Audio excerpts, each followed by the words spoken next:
Welcome to this recording by Tracy Williams. Tracy has traveled nationwide as a speaker, trainer, and as a personal coach.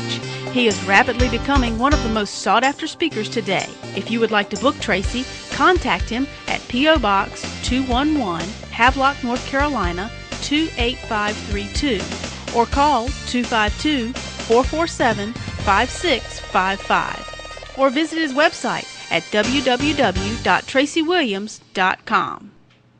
To win or not to win?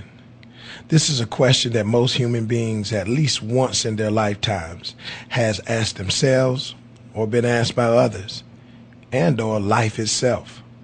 Winning can be a number of things. It can be a noun, a verb, or even an adjective, a state of being, who you used to be or who you hope to be or who you are now.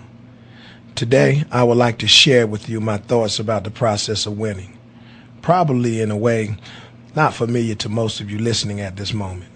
If this turns out to be true for you, I know this will be a treat as well as a treasure that will enrich and empower your life.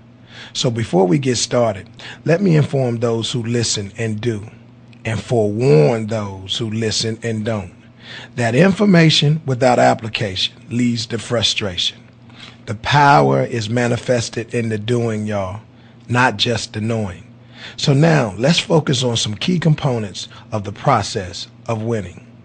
The first component in the process of winning I would like to talk about is prayer in winning. Now, I know that's kind of unusual. Out here in the self-help world and personal development, you hear a lot of steps, you hear a lot of different modules, a lot of different components, and probably you never heard about what prayer has to do with winning. You know, I have a saying that goes like this: work like everything depends on you, and pray like everything depends on God.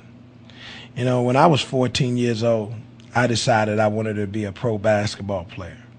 And shortly after I made that decision, I was reading an article about Moses Malone, who at the time was the most valuable player in the National Basketball Association. Moses Malone was probably the first successful NBA player to make the jump from high school directly to the pros. Others had tried it before, but almost all failed miserably. And the handful that actually made an NBA team experienced marginal success at best. In the article, it quoted Moses Malone saying that early in his basketball career, he prayed to God to assist him in attaining his goal of becoming a pro basketball player. And after praying that prayer, he then wrote the request on a piece of paper and kept it between the pages of his Bible. Immediately after. Sample complete. Ready to continue?